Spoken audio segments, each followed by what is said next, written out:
Welcome to the Notion of You.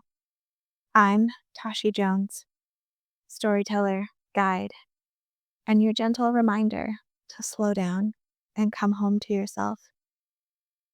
Before we do anything else, take a pause. Not the pause where you hold your breath and brace, but the kind where your body realizes that it doesn't have to be on high alert for the next little bit. Wherever you are right now, just let yourself settle. Maybe you're folding laundry, or sitting in the car, or taking a walk with one earbud in while your mind is still juggling 1,000 unfinished thoughts. Take a breath, not a big dramatic one, but notice the one you're already taking. Let your shoulders drop, unclench your jaw, let your belly soften. You are safe here. This episode is for the woman with 37 pro and con lists, the one who has researched every angle, listened to every podcast, asked everyone you trust, and you still can't decide.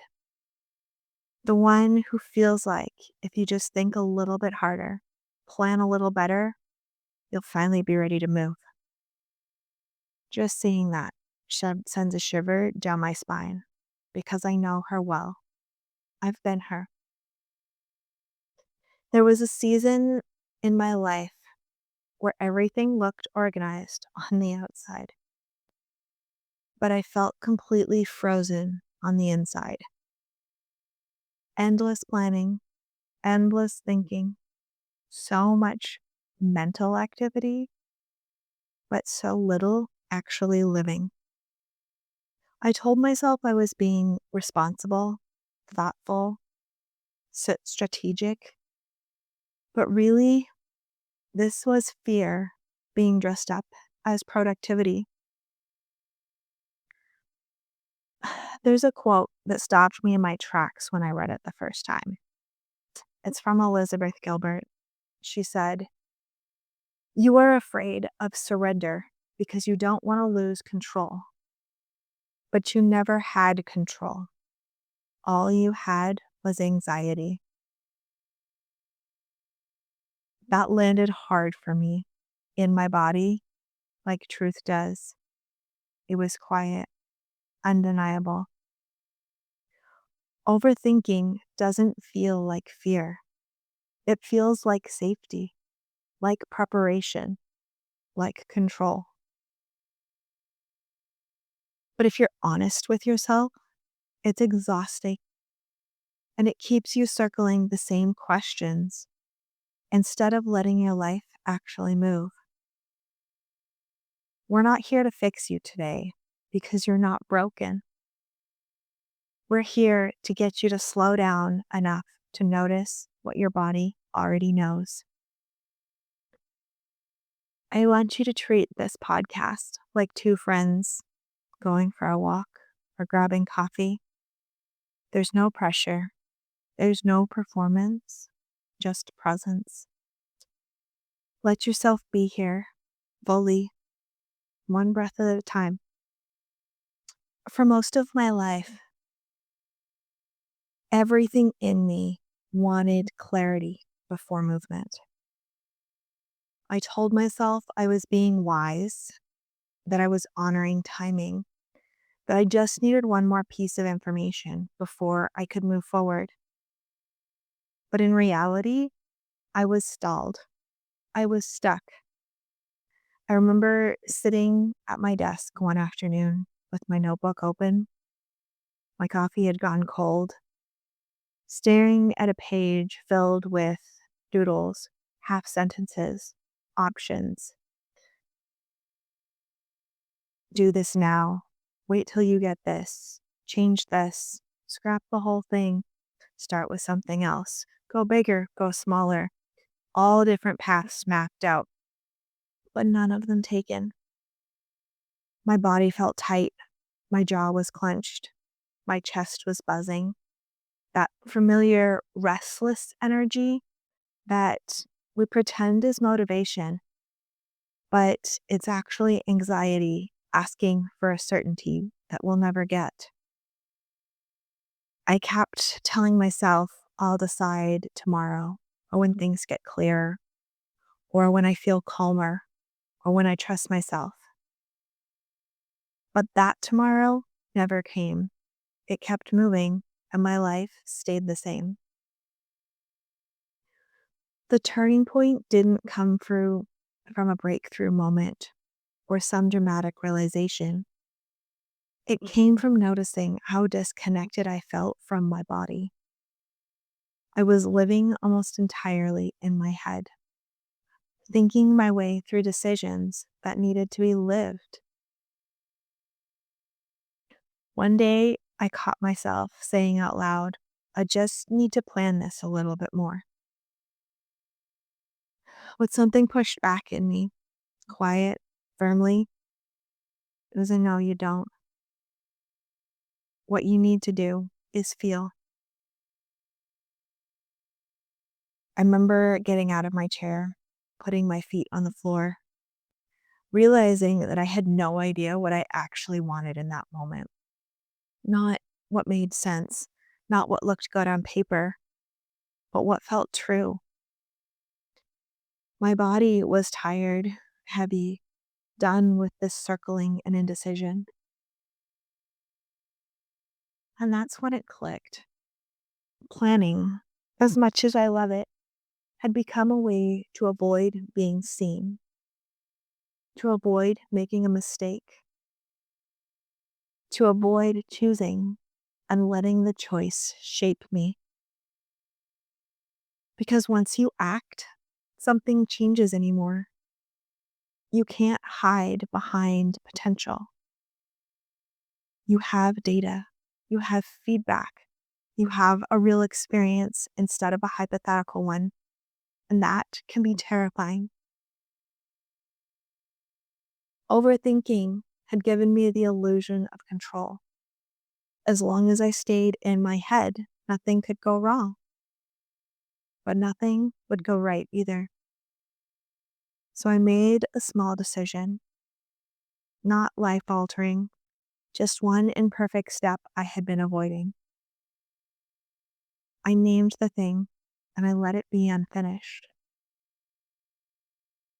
And here's where that surprise comes in. My nervous system didn't collapse. The world didn't end. And suddenly I didn't regret it. Instead, what I felt was relief. Not because it was perfect, but because I had finally moved. The part we don't talk about enough is that action settles in the body in a way that thinking never can. Even messy action, especially messy action. Because your body learns through experience, not theory. That moment didn't fix my tendencies to overthink. That's definitely still there. But it changed my relationship with it. It showed me that I didn't need certainty to move. I just needed willingness. A willingness to feel the discomfort, to be imperfect, to live my life instead of plan it endlessly from the sidelines. And that's where self-trust begins.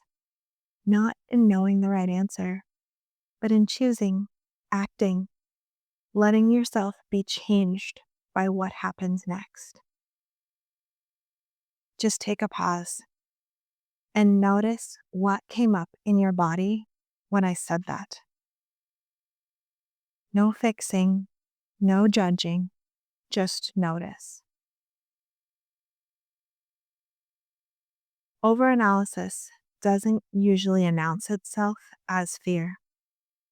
It shows up as responsibility, being thoughtful, wanting to make the right decision. It sounds like I just need to think through this a little bit more. I don't want to mess this up. I'll do it when I feel clearer. And on the surface, it seems really reasonable. But if you look closer, overanalysis is a nervous system strategy. It's a way of staying in your head so you don't have to be in your body. Because your body is where that uncertainty lives.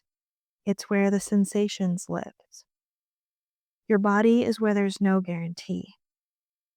Thinking feels safer because it creates that distance. When you're thinking, you're not risking. When you're planning, you're not choosing. When you're analyzing, you're not acting. And as long as you're not acting, you don't have to face the possibility of being wrong, disappointed, judged, or changed. And this is where that illusion of control sneaks in. Overthinking gives you the feeling that you've just considered every angle. You can avoid the pain. That if you plan well enough, nothing will go off the rails. That if you wait until you're fully ready, you won't have to feel that discomfort of learning as you go. But your body knows the truth. That tight chest, the buzzing under your skin, that sense of being stuck but busy, it's not clarity. It's freeze. Freezing is what happens when your system is overwhelmed and doesn't feel safe enough to fight or flee. So it pauses, it spins, it loops, it stays vigilant. And culturally, we reward this. We praise women who think through things, who are careful, who don't act impulsively, who keeps herself in check. But there's a cost. Because while you are trying to control your outcome, you're disconnecting from the part of you that actually knows how to live. Self-trust doesn't come from thinking harder. It comes from experiencing yourself making choices and surviving them. That shift changes everything. Because I used to believe that confidence and trust came first and that action would follow. That one day I would wake up feeling like enough, feeling certain, and then I would move. But it's backwards. Action is what builds trust. This isn't reckless action, not bring your life down, but small, embodied, imperfect action. The kind that gives your nervous system evidence that you can choose, that you can adapt, evidence that you don't fall apart when things don't go as planned. Your body learns through doing, not through thinking. And this is why I stopped trying to think my way out of overthinking and started working with my body instead. So here's a simple framework that I come back to again and again. Feel, choose, act. Not think, spin, freeze, but feel, choose, act. Feeling comes first because your body is already responding to your life, whether you are ready to acknowledge it or not. And when you slow down enough to feel, you can interrupt that loop. Feeling might look like noticing that your stomach drops when you consider one of your options, or that your shoulders relax when you think about another, or that you feel heavier and heavier the longer you delay making your decision. This isn't about intuition being loud and dramatic. It's subtle. It's a sensation. It's a tone. It's energy. Choosing comes next, not because you're certain, but because you're willing. Choosing is an act of self-responsibility. It's saying, I don't know how this will turn out, but I'm willing to move anyway. The hardest part for me in this was realizing that choosing doesn't mean you're locked in forever. It means you're stepping out of the hallway of endless possibilities and into one room. And then comes acting. Action doesn't have to be big. In fact, a small one will be better for your nervous system. An action could be sending the email, making the appointment, naming the thing, blocking out time, saying no, saying yes, or taking the first visible step. Action gives your system something real to respond to. Because when you don't act, your nervous system stays with an imagined threat. With the action, even imperfectly, your body gets feedback. It learns what it can survive, and it can recalibrate for you. This is why good enough decisions are so powerful. Good enough isn't about lowering your standards. It's about acknowledging that no amount of thinking will give you that certainty that you're craving. Certainty is a fantasy that your anxious mind sells you. But good enough says, this choice moves me forward. This step gives me information. This is sufficient for now.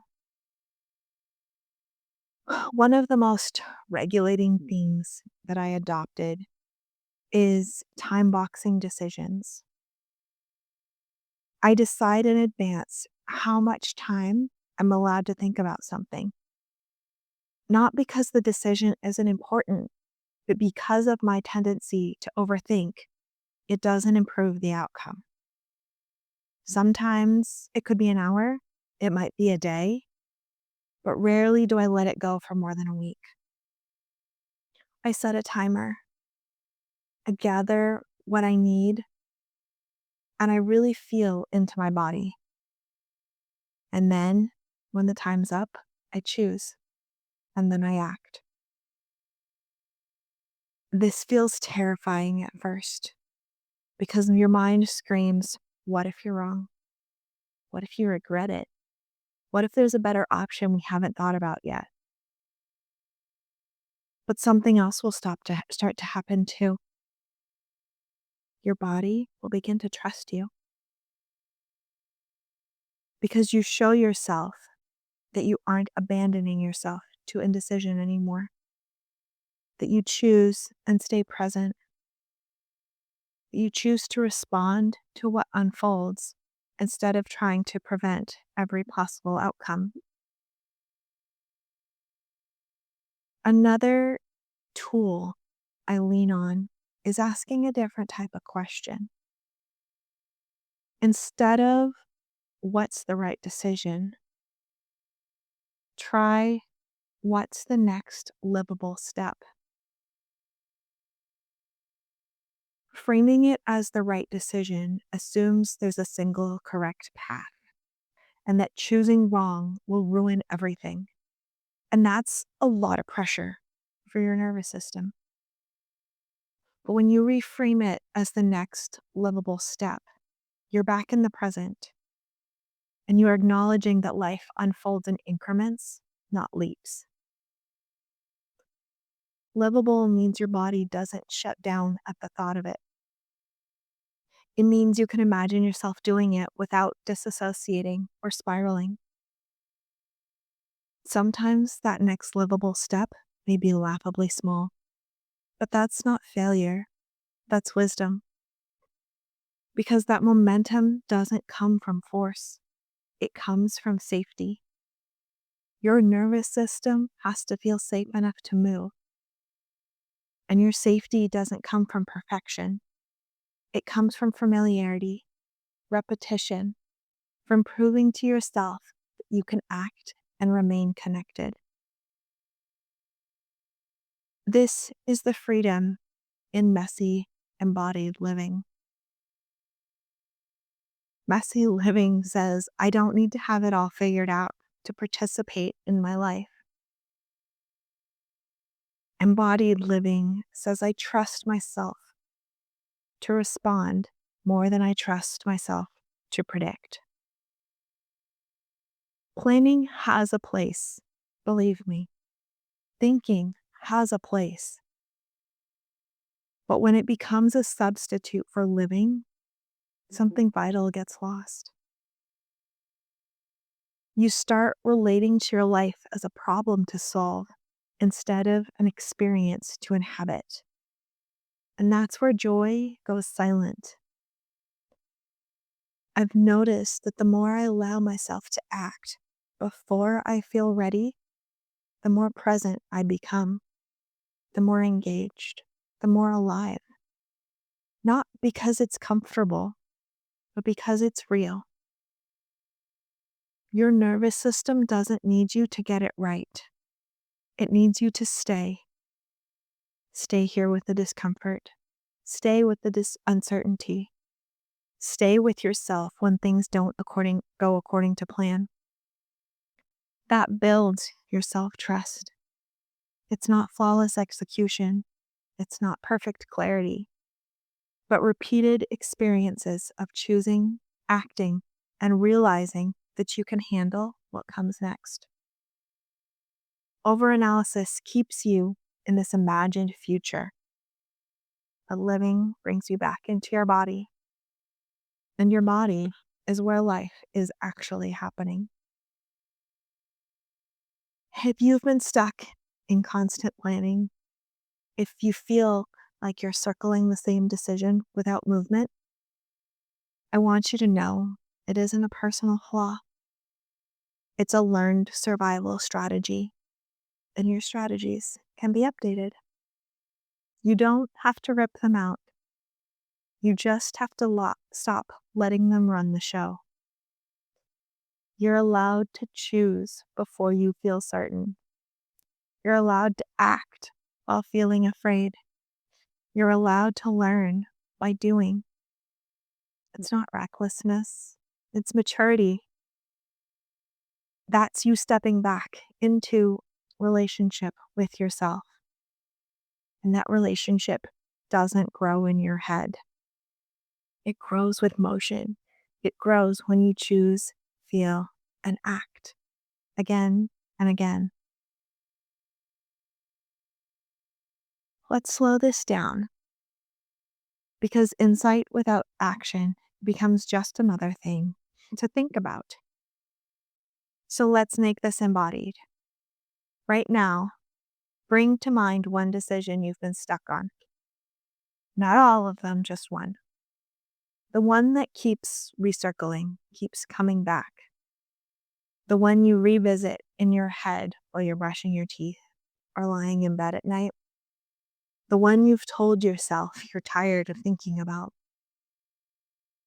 Notice what happens in your body as you name it. Do you feel tightness, heaviness, restlessness, a low hum of urgency? That sensation you feel matters more than the pros and cons list. Now, instead of asking yourself what the right decision is, let's start with something gentler.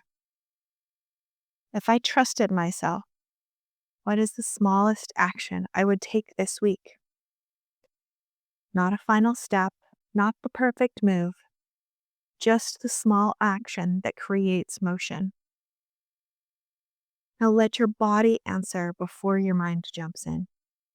You might feel a subtle pull, a soft yes, or less resistance towards one option.